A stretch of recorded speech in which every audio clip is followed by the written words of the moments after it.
Hi guys, it's Miss Jimenez. I am super excited to be recording another video. Um, we are on chapter 3 of Because of Winn-Dixie by Kate DiCamillo. And as you can see, I have some special guests with me. Well, they're actually Rampy's substitutes, just because Rampy was not really cooperating with me. So I decided to just get substitutes instead, and I found some really good substitutes.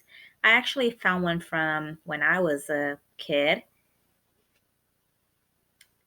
my pound puppy. So this is my pound puppy when I was a little girl.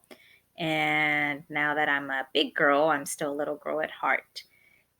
And as you can see, I have other substitutes that are dogs. So I try to recruit good substitutes to replace Rampy just for today. Maybe for chapter 4, he'll be more willing to sit still. So we're going to start off with chapter 3. And I just want to thank everyone that has been subscribing to my channel, Reading with Queen Bee. You already know I don't do this for a living. I am a teacher. And I am super excited, though, for this new adventure, just to keep that communication with my students so they can continue reading. And you guys already know my passion is reading. I love to read, and I have books everywhere. So I really hope you enjoy chapter 3 of Because of Winn-Dixie. And don't forget, at the end of each chapter, I will be asking you a reflection question. Okay, and thank you to those that have been sending me your Google assignment of your previous chapters, the journal reflections.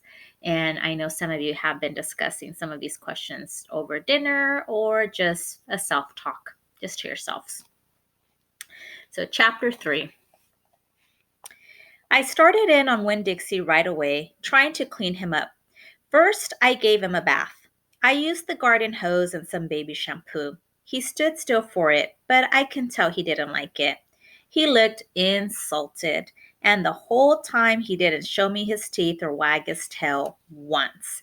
And you already know Winn-Dixie is really good in smiling, and I actually told you before that Rampy really never has smiled. He wags his tail a lot and jumps and spins around in circles and gets me dizzy, but I haven't really seen him smile.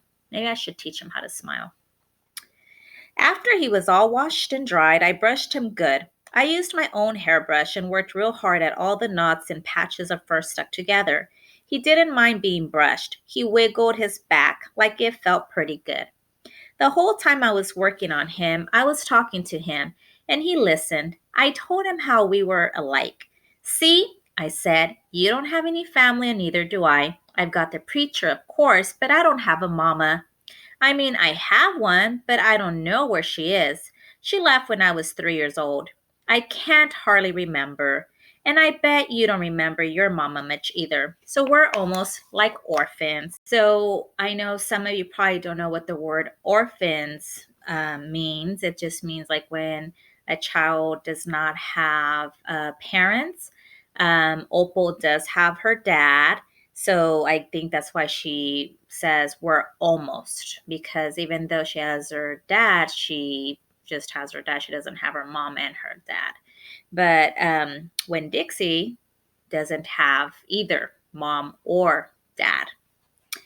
Winn-Dixie looked straight at me when I said that to him, like he was feeling relieved to finally have somebody understand his situation. I nodded my head at him and went on talking. I don't even have any friends because I had to leave them all behind when we moved here from Watley. Watley's up in North Florida. Have you ever been to North Florida? Winn-Dixie looked down at the ground like he was trying to remember if he had. And you already know that I talked to Rampy. And a lot of dog owners probably can relate to that because it's just something nice to do. They just need to hear our voices and make that connection with our voice that we're their owners and we love them. You know what? I said, ever since we moved here, I've been thinking about my mama extra hard, more than I ever did when I was in Watley. Winn-Dixie twitched his ears and raised his eyebrows. I think the preacher thinks about my mama all the time, too. He's still in love with her. I know that because I heard the ladies at the church in Watley talking about him. They said he's still hoping she'll come back, but he doesn't tell me that. He won't talk to me about her at all. I want to know more about her, but I'm afraid to ask the preacher. I'm afraid he'll get mad at me. So here's Opal wanting to know more about her mom. And of course, she's a little bit scared to ask the preacher because she's not sure if he's going to get upset. And I really like how she always talks to Winn-Dixie. Now she has a friend. She had mentioned she doesn't have friends, but now with Winn-Dixie, she has a friend she can talk to. Although all Winn-Dixie can do is smile back at her, but that's better than just barking.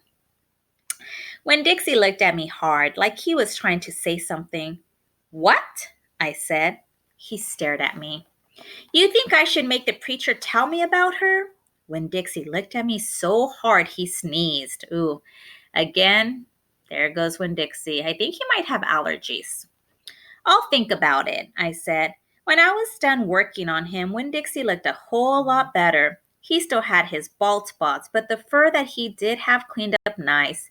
It was all shiny and soft. You can still see his ribs, but I intended to feed him good, and that would take care of that. I couldn't do anything about his crooked yellow teeth because he got into a sneezing fit every time I started brushing them with my toothbrush, and I finally had to give up. And for those of you that are visualizing this, yes, I almost threw up too because she's using her own toothbrush to brush Winn-Dixie's yellow crooked teeth. So visualize that, not for too long. And yes, don't ever make a text to self connection with those sentences, please. But for the most part, he looked a whole lot better. And so I took him into the trailer and showed him to the preacher. Daddy, I said. He said. He was working on a sermon and kind of muttering to himself. Daddy, I wanted to show you the new Winn-Dixie. The preacher put down his pencil and rubbed his nose, and finally he looked up. Well, he said, smiling real big at Winn-Dixie. Well now, don't you look handsome? Winn-Dixie smiled back at the preacher. He went over and put his head on the preacher's lap. He smells nice too, said the preacher. He rubbed Winn-Dixie's head and looked into his eyes. Daddy, I said real quick before I lost all of my nerve, I've been talking to Winn-Dixie. Is that right? The preacher said. He scratched Winn-Dixie's head. I've been talking to him, and he agreed with me that since I'm 10 years old, you should tell me 10 things about my mama. Just 10 things, that's all. The preacher stopped rubbing Winn-Dixie's head and held real still. I can see him thinking about pulling his head back into his shell. One thing for each year I've been alive, I told him. Please. Winn-Dixie looked up at the preacher and kind of gave him a nudge with his nose. So if you ever felt someone nudge you, it's, either give you a little nudge. Winn-Dixie, he's using his nose and giving the preacher a little nudge with his nose. The preacher sighed. He said to Winn-Dixie, I should have guessed you were going to be trouble. Then he looked at me. Come on, Opal, he said. Sit down, and I will tell you 10 things about your mama. So that was the end of chapter 3. You already know that Winn-Dixie convinced the preacher to tell Opal 10 things about her mama. So what do you think those 10 things might be?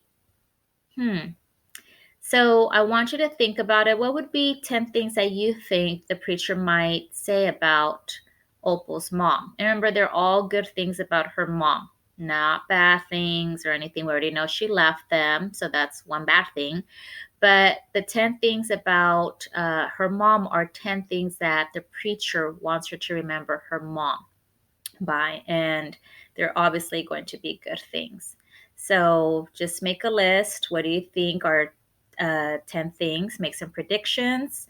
There's no right and wrong predictions. And also remember to just add it to your Google Classroom as an assignment. Just label it Chapter 4, journal topic or reflection question. And if you want to make some predictions and just a self-talk with your family, that's fine. And just please keep reading. If you have the story Because of Winn-Dixie, you can follow along with me as I read it to you. And you already know, if you want to keep buzzing about books, keep reading with Queen Bee. Okay, bye.